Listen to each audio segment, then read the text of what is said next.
Waduh, banjir di Sumatera gede juga ya. Aku ada sedikit rezeki, bagaimana untuk berbagi kepada mereka yang membutuhkan? Syah, bingung mau donasi di mana?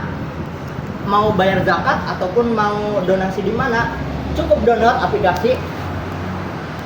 Nah, udah. Untuk melakukan donasi, kita bisa buka aplikasi Kita Bisa. Nah, di sini setelah kalian daftar akun, ada fitur banyak. Contohnya kayak donasi, bisa buat bencana alam, balita anak, santunan fakir miskin. Nah, ada fitur lain juga seperti bayar zakat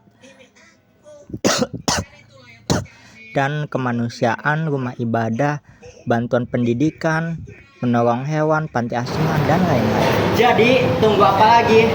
Donasi sekarang!